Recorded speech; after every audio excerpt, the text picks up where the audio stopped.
good evening. Welcome to the Not So Perfect Bigfoot Show. Tonight we're with Richard Turner in the swamps of North Carolina. Richard recounts his up close and very personal encounter with Bigfoot. Richard, take us back to that day. Well, it was late July, early August. I was 21 years old at the time. I was out wanting to go fishing. I just got a small one-man boat that I got as a gift. So I loaded it on the back of my pickup truck, took it down to the local river, drove it down into the landing area, unloaded my little one-man boat, excited about putting it on the water. I get in, put my boat in the water, start paddling. I had the little small one-man paddles that you paddle like so. I'm heading into the swamp, go in a little bit, and I'm out there fishing, trying to catch something. I'm out there for at least 20-30 minutes, and I hear a large slam, bam, like a big thug, several of them. Didn't pay it no attention, just kept going on, thinking it was deer in the woods, rutting or scrubbing their antlers against a tree.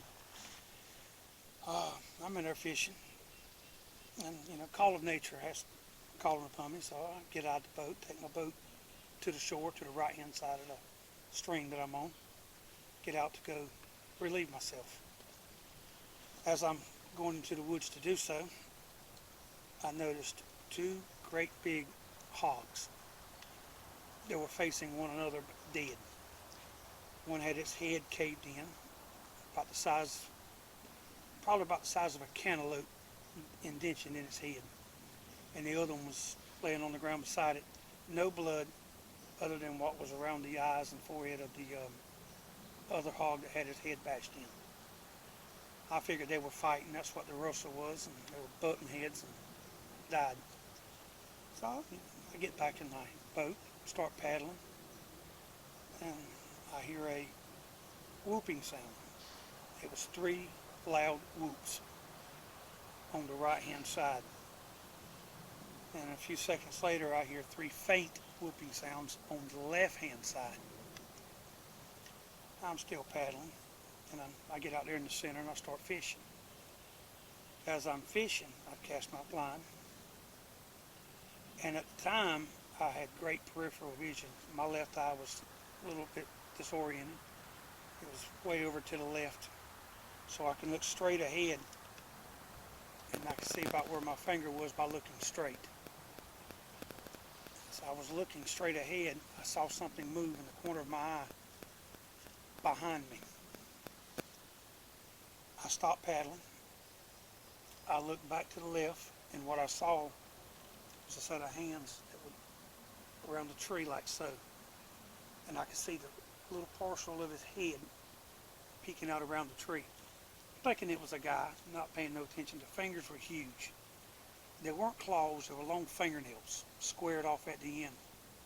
Black hand, no fur on the hands, but fur on the wrist on up. It was hairy, not furry, but hairy. Black.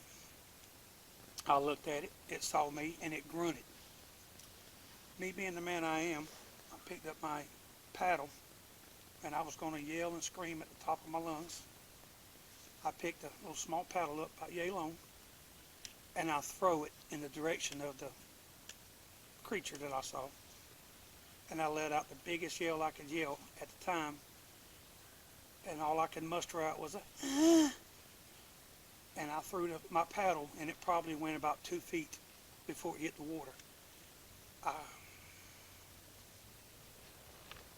I couldn't muster the strength or the courage to yell loud enough or to throw that paddle far enough. As I did that, it come around the tree. The tree was probably about that big around. And it pushed against a tree in my direction. The tree fell over. I mean, he just pushed the tree. and it just fell over into the water. And then it took 3 leaps across the next stream and gone into the woods. It was gone. And then I hear the big sound across on the other side. I hear 3 whoops from it. Terrified, me thinking there was more than one in the woods. I take that little one paddle and I start paddling my boat back towards where I dropped it off at. It seemed like it took hours to get 3 minutes to where I was from. It took me a long time, it felt like, to paddle my boat back to my truck. As I'm getting out of the boat to the landing, I jump out of the boat, get into my truck, straight drive at the time, put the key in the ignition,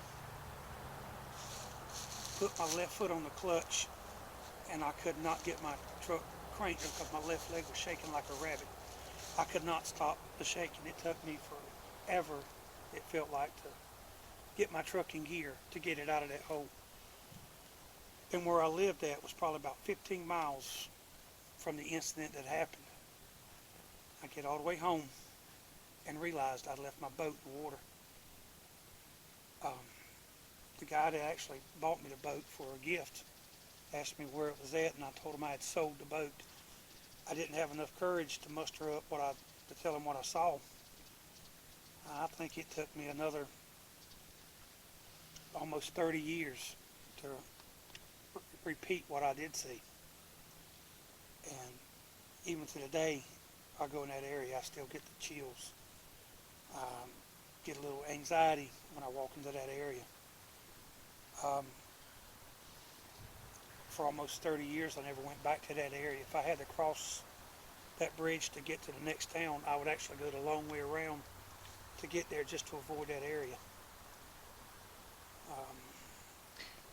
So Richard, how did it feel when you finally went back to that area?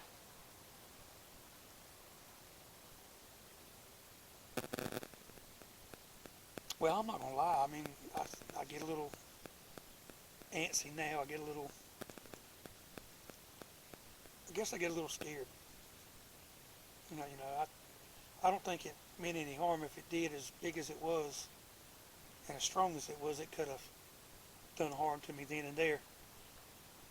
I just think it's the paranoia, fear of knowing what it could do is what gets me. For the longest time, me seeing what I saw, I never told anyone.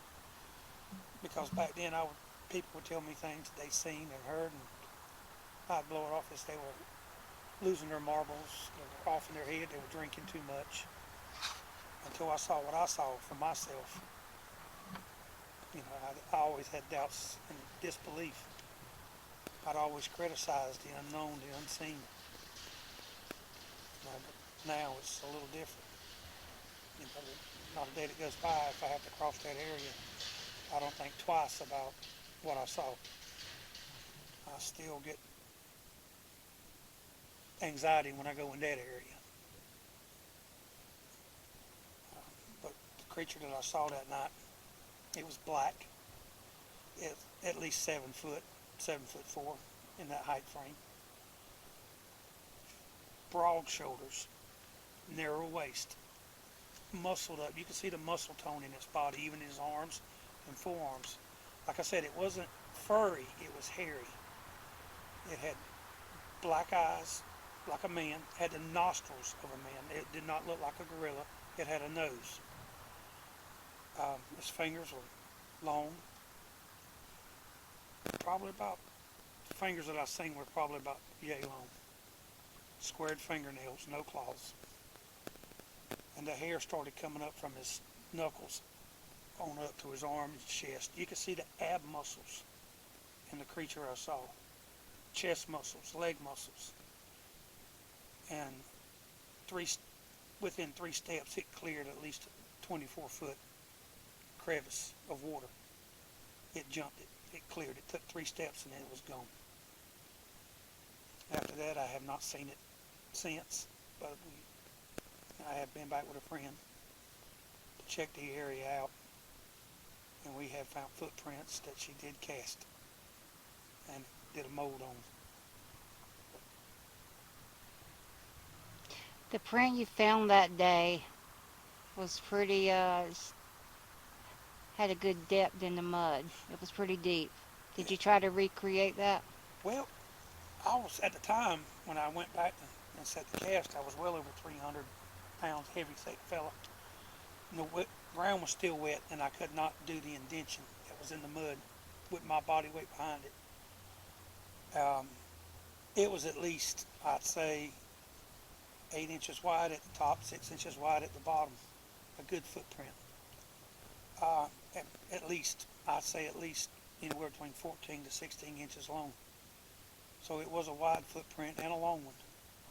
And the body weight that it took to get into the soil had to be heavy. And it was a fresh print, still in a muddy area. But I could not even recast that print with my body weight.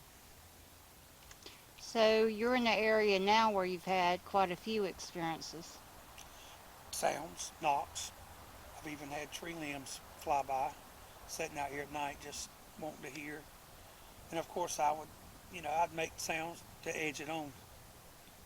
As doing so, I think that agitates them more than it befriends them.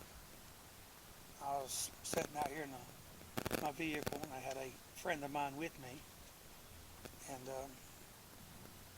that night that I was making those sounds, you could hear something coming through the woods like it was breaking the tree limbs or the small vines.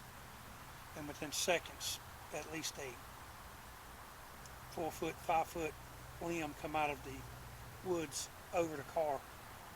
And the size of the limb was probably about the size of my thigh. And it soared at least 25, 30 feet beyond the car. As I was looking forward to what hit the ground, I could feel the back end of my car shake, like something hit it or pushed it. And I thought it was my friend playing jokes, sticking her hand out the window to slap the car to make it that thug sound. She looked at me and told me to quit slapping the car. And I said, well, I thought it was you that slapped the car. We looked at each other. Next thing I know is I gassed it to get out. There have been several other sounds, tree knocks, experiences in the area. With another friend, we were out here one day and there was a carcass of a dead dog. And we saw the dog. And next thing you know is we down there looking at the remains of the dog, and we heard something like a bell jingling. And she thought it was me playing jokes on her, and I the same with her. We found out that it was neither one of us. Whatever it was coming from underneath the trestle of the bridge on the other side of the river. We looked but did not find anything, but you could still hear the sounds of the bells in the distance. And where we were at, there's no houses around, no cats, no animals. I think the closest house is probably 8 miles, and that's to the left in another county.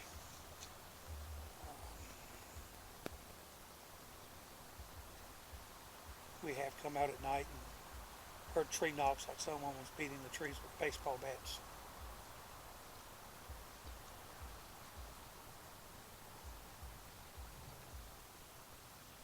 And I come out in the area every now and then hoping to hear. But since we've had the great flood in this area, no more sounds or no more traffic.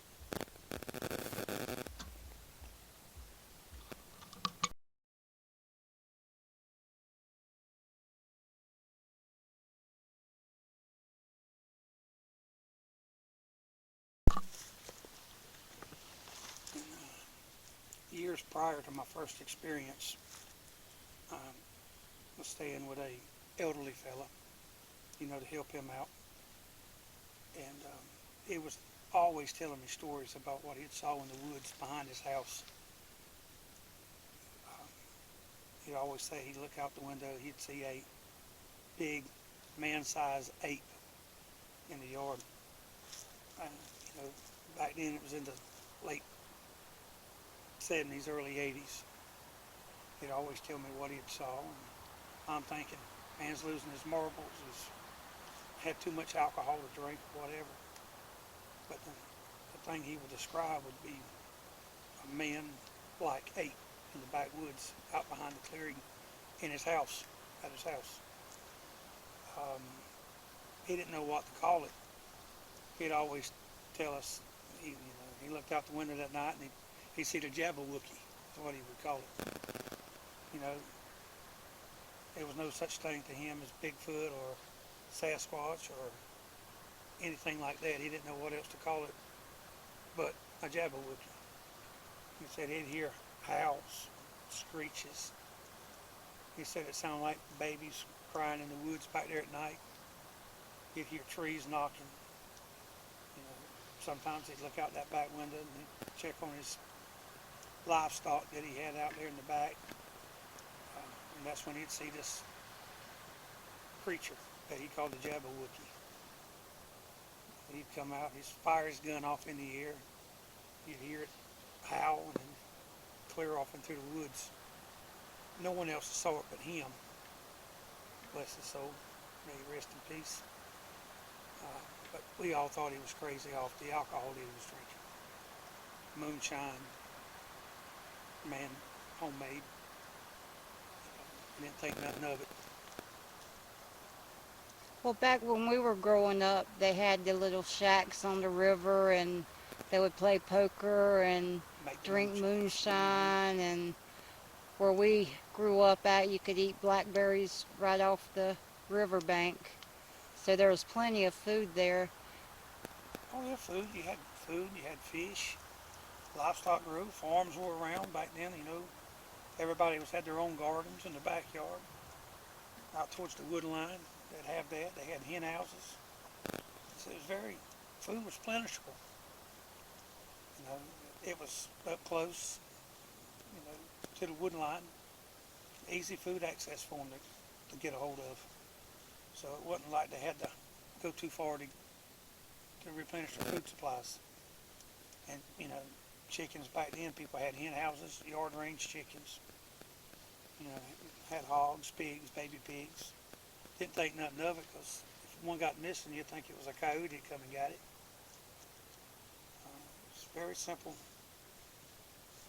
living in the wooded area we lived in. The swamp being only a few miles through the woods behind the house. Very accessible. Is there anything that you look back now that as a childhood, knowing what's out there now, that makes sense? You know, you'd see things move in the shadows at night. You'd see, I look out your window, you see a shadow move, or you see a shadow across your bedroom wall coming in from the outside. You didn't think anything of it other than the wind blowing trees. You'd hear knocks on the house, scratches on the window. Didn't think nothing of it back then. You know, as you look back into things like that, you actually come back to wonder if that's actually what it was. They've been around us the whole time, just not letting us see it. Other than leaving evidence of, you know, hens getting missing, pigs getting missing, tree limbs down, fences broken, traveling through. Well, this is also an area where there's the beast. The beast of Bladen. You're not too far from actually the Bladen County line. The same river runs from this into the Bladen County area. And, you know, it too much of a coincidence, you know, from one area to the next when it ain't but a few miles distance between the two. Can you give us a little history about what happened during the Beast of Bladen? I'm not really familiar with the whole entire storyline, but I do know a little, and I might be wrong on it, but I will repeat what I've heard and looked up on. It was a mother and her children in a vehicle, and the kid is what saw it behind them, and told the mother told them it was nothing. When they did get home, the back of their car, I think, had a claw mark or on the back of the trunk of the vehicle. And what the boy described was a big cat-like creature with a long tail. Um, Too big to be a cat. Um, When you say cat, you mean a mountain lion? well, yeah, you know, A like big a cat. mountain lion, bobcat, black panther. It was a little bigger than that. From what I'm thinking, it stood from on all fours, is at least 4 foot, 4.5 foot in height. Um, Head a little bit bigger than a basketball. Very muscular, long tail, and at times has been seen walking on 2 legs. So definitely not a mountain lion or a black panther or a bobcat. So the reaction of the community was to go out in the woods, and they literally killed every bobcat in the area. From my understanding, that is correct. So when you look back about 20 years ago, there was another uptick in livestock being killed. They actually had a documentary on it on one of the cable networks where a gentleman had his full-grown pit bulls jerked right off the chain, and they believed the activity had come back again. And that's when I guess the world got a taste of the beast of Bladen, and it was like almost a 20-year cycle when that happened. Do you remember that? I do not recall that situation. You know, probably when that was happening, I was a non-believer. Didn't follow it, didn't do anything on it whatsoever. I always thought things like that were just something to bring in money to vendors and such. Until my experience, I always believed it was just hoopla. What would you say to a non-believer now? It's something you would have to see to believe. You know, I was the type of person that I had to be shown something to believe it. You know, there's the unexplained is out there. It's definitely scary, but it is something you'd have to see to believe. And I do understand skeptics are out there, and they do have a right to not believe. Whether you believe what I saw was true or not, I believe what I saw. And to this day, it sets a fear in me. You know, I'm not scared of the dark. I'm not afraid to walk through the woods. But if I get that feeling that I'm being watched or looked at, I will leave the area. I don't stick around for it. I don't go hunting for it. And if I come across one, it's by accident. And it seems like lately I've had a lot of encounters that were accidental. Would you like to go into some of those? Yeah. It's just an eerie feelings. You know, I hear the sounds, trees crackling, limbs being thrown, rocks being thrown. You'd actually hear whoops in the distance. You hear it's not a bobcat type sound, but it's a cry. You start hearing it from coming at you from both directions. You know, you get that sensation. Um, since my first encounter, I have not physically seen another, but I have seen and heard signs that they're out there. So when we were in the woods earlier, we had total silence. How'd Correct. that make you feel? Well, in the area that we went into first today, uh,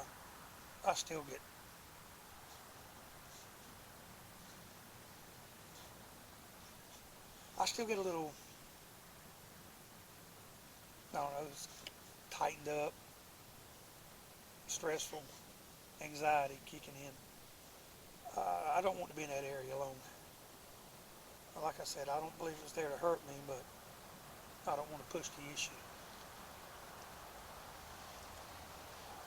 So you say that when it pushed off on the tree, it covered about 24 yards in about 3 strides? It took 3 strides and cleared a 24-foot area of water. Do you think it was trying to get away from you, or do you think it was like, you think when you were coming up on those pigs, you were coming up on their dinner? Well, the sound I heard on the right and the sound what I heard on the left, there's obviously two communicating. I guess I was more curious about what I was doing in the area than anything else, because it's not like it come out and stood there in the open.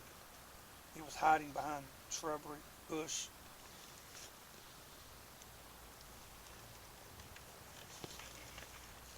Well, you basically,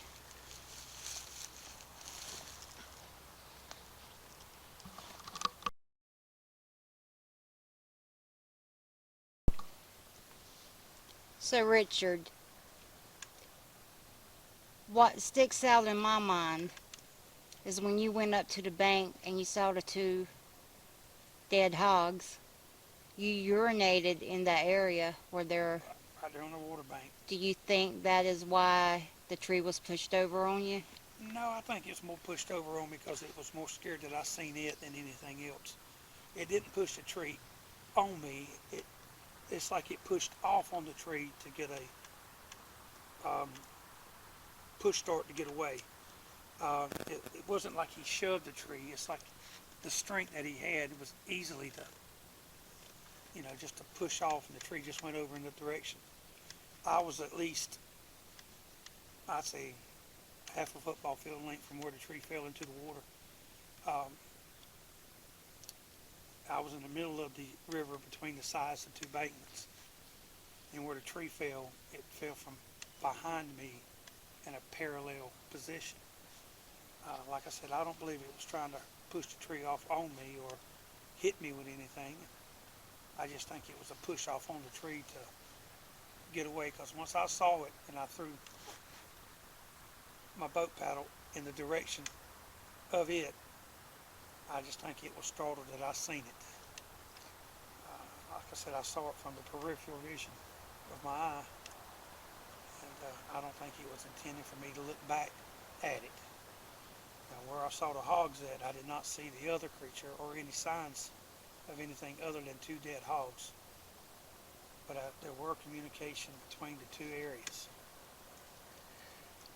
So I want to thank you for sharing your story, and I was actually the first person you took back in that area that you trusted it enough, and I want to thank you for that. That was almost 5 years ago, and since then we have caught a creature on videotape. We've been in the middle of the swamp with absolutely no sound other than 1 crow Correct.